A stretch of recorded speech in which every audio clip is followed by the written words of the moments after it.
Oi, gente. Pois é, eu resolvi fazer um vídeo adicional, uma segunda parte da minha análise da entrevista da Janaína Pascoal e foca mais nessa coisa da USP ter cancelado a prova de conhecimentos gerais em que cita Lula como preso político e a questão do Enem. Né? Eu acho que eu não comentei em profundidade, mas não é um problema a prova não ter questões do tipo que a Janaína falou. Isso que eu falei no meu vídeo anterior, eu mantenho totalmente. Mas existem outras questões que a gente precisa tocar nesse vídeo. Se você chegou agora, o canal é a Nova Máquina do Tempo, eu sou André Teixeira Jacobina, aqui a gente fala de política, ciência e filosofia. Tem links do nosso Apoia-se e das outras redes sociais no comentário fixado, logo no início dos comentários. Bem, a prova da USP, o problema dela não é ter colocado questões de política contemporânea. O problema da prova da USP foi fundamentalmente, falando inclusive de saúde pública e saúde coletiva, foi ter se inserido no debate político atual da forma como ele se inseriu. Realmente, como professor, não é papel do professor colocar através das avaliações um posicionamento político daquele tipo. Então eu acho que realmente a prova não é adequada, assim como uma prova que assumisse um posicionamento de direita em relação a questões atuais, não seria uma prova adequada em relação a questões polêmicas. Né? Agora, ao mesmo tempo que eu concordo que a prova deveria ser cancelada, eu discordo das razões parte das razões que a Janaína colocou, né? A Janaína Pascoal colocou, de dizer que porque não falava nada de saúde pública. Se ela pegasse uma prova, por exemplo, de política de saúde, talvez ela tivesse a mesma percepção. Por exemplo, se você fizer uma prova perguntando quais eram os atores políticos da reforma sanitária brasileira, aí a pessoa vai dizer o SEBS, a Brasco, o SEBS é o Centro de Estudos Brasileiros em Saúde, a Brasco, a Associação Brasileira de Saúde Coletiva, mas essa não é uma pergunta do tipo da que ela estava falando, sobre epidemia, sobre chikungunya, sobre dengue. É uma pergunta sobre organizações políticas. Quais eram os desafios que a reforma sanitária tentava transformar na sociedade brasileira, no Estado brasileiro. Ou seja, você pode formular uma série de perguntas de teor estritamente político sobre a história da saúde pública brasileira, sem tocar no tipo de tema que ela estava falando, né? Então, parte da justificativa dela está equivocada para cancelar. A justificativa que é correta é dizer, olha, a discussão sobre se Lula é um preso político ou não é uma discussão ainda política, né? Se houve impeachment, foi um golpe jurídico. Eu tenho uma posição de que foi um golpe, mas eu não acho que isso deve se exigir de alunos que tenham essa mesma posição num processo seletivo. Então, enfim, eu não colocaria isso como um teste de conhecimentos. E, aliás, eu como professor nunca coloquei. Agora, é inevitável que certas questões tenham um teor que eu diria político. Por exemplo, você vai falar sobre o que é que a reforma sanitária brasileira estava enfrentando. Os interesses do setor privado em saúde, dos hospitais particulares, os interesses capitalistas. Se você fizer uma pergunta dessa forma e você meio que colocar a reforma sanitária brasileira sob um olhar positivo, você está se posicionando politicamente. Não é? Eu acho que sobre certos assuntos, por exemplo, para algumas pessoas da direita dizer que ditadura militar foi uma ditadura é um posicionamento. Mas aí, no caso da ditadura, eu como historiador, entra como um fato histórico. As evidências são tão esmagadoras que se tratou de uma ditadura militar que negar entra no negacionismo científico. Então eu acho que para questões absolutamente consolidadas, você não pode entrar nesse jogo. E aí entra na questão do Enem.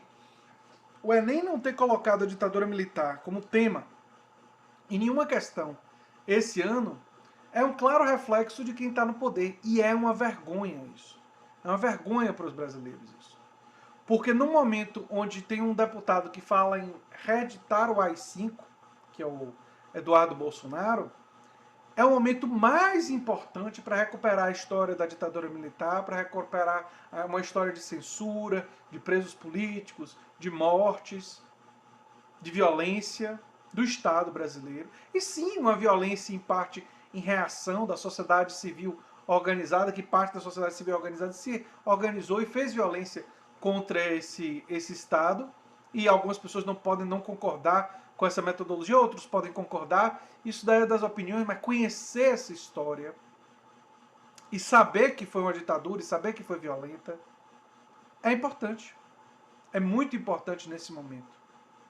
Então eu acho que essa é uma falha muito maior.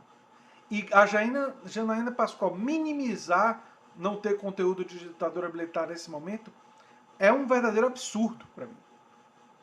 Inclusive ela como professora e dentro desse contexto atual não perceber que existe um direcionamento no caso da prova do Enem para evitar tocar nesse assunto, que é um assunto sensível para os bolsonaros, porque eles não gostam da realidade nesse caso, enfim, é muito complicado.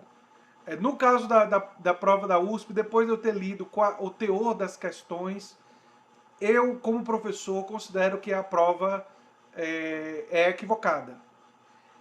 Eu tinha sempre o cuidado, eu já ajudei a formular questões de prova em diferentes oportunidades, né? Como professor substituto na UFBA, 2 vezes, como professor em colégio.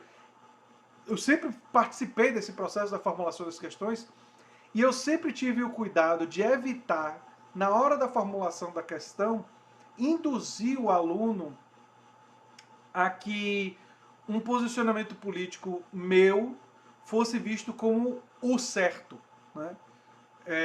E, na verdade, tentar fazer um teste de conhecimento para ver se ele sabe do que é consolidado do ponto de vista do conhecimento científico sobre um determinado assunto. Então, questões, por exemplo, de marcar, eu sempre fazia perguntas e sempre defendi perguntas muito, muito objetivas. Por exemplo, para você saber se o aluno estudou, se ele sabe do que de fato aconteceu.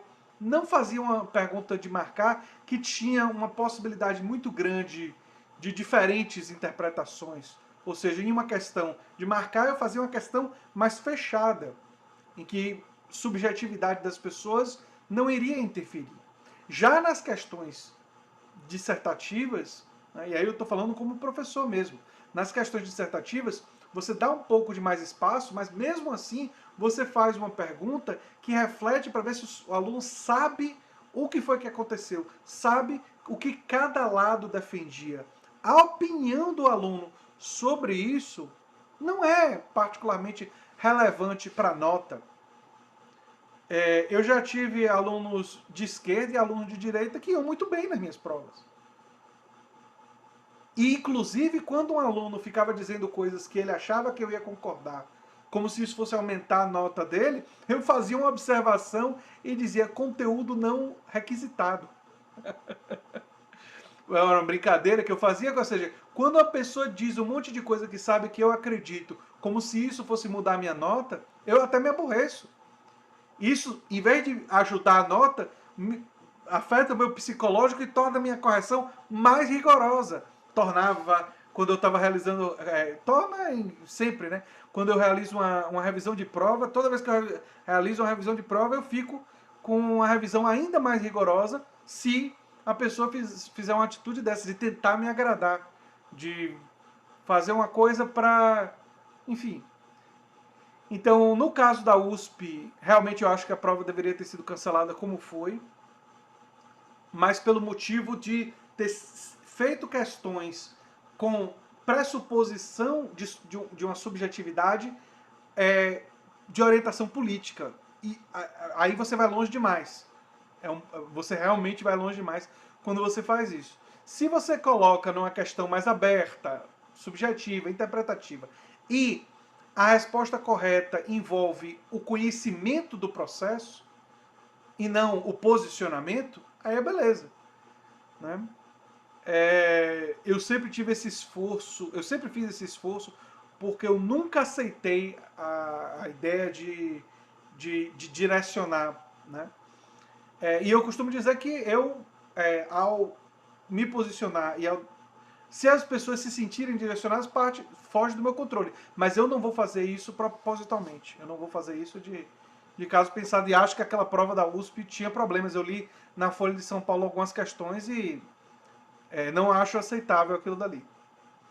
Vocês podem dar uma olhada nas questões, embora a minha subjetividade concorde com a subjetividade dos realizadores da maioria dessas questões, não deve ser uma questão subjetiva, uma questão de marcar.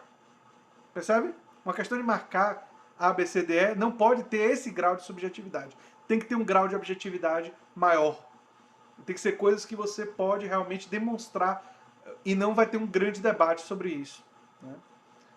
É o caso da ditadura militar. Você pode mostrar que pessoas foram mortas, que teve censura, que houve perseguição política. Dizer que não houve ditadura é bobagem, né? Então, nesses outros casos que são citados aí, são mais polêmicos, né? São mais discutíveis e você não deve usar o espaço da prova para colocar a sua agenda e a sua perspectiva como uma perspectiva que deve ser dominante. Enfim. Agora, sobre o Enem, não dá. Não dá para aceitar um Enem que não cita ditadura militar. Como uma pessoa que estudou ditadura militar na graduação, no mestrado e no doutorado, eu me sinto ofendido com essa decisão do Enem. E é uma vergonha para o Brasil, num momento de ascensão do autoritarismo de direita, que tem ligações, porque admira torturadores da época da ditadura militar, a ditadura militar desaparece da prova do Enem. É uma enorme vergonha. Enfim, era isso que eu tinha para dizer sobre esse assunto. Se você gosta do que eu faço aqui no canal, dê um like, compartilhe e divulgue o nosso material. Um abração e quem sabe se torne apoiador também. Tchau, tchau e até o próximo vídeo. Eu devo ter esquecido de falar de outras coisas, mas enfim. Tô fazendo esse vídeo, perdi o sono, tô fazendo esse vídeo na madrugada, esse tipo de coisa acontece. Um abração, tchau, tchau.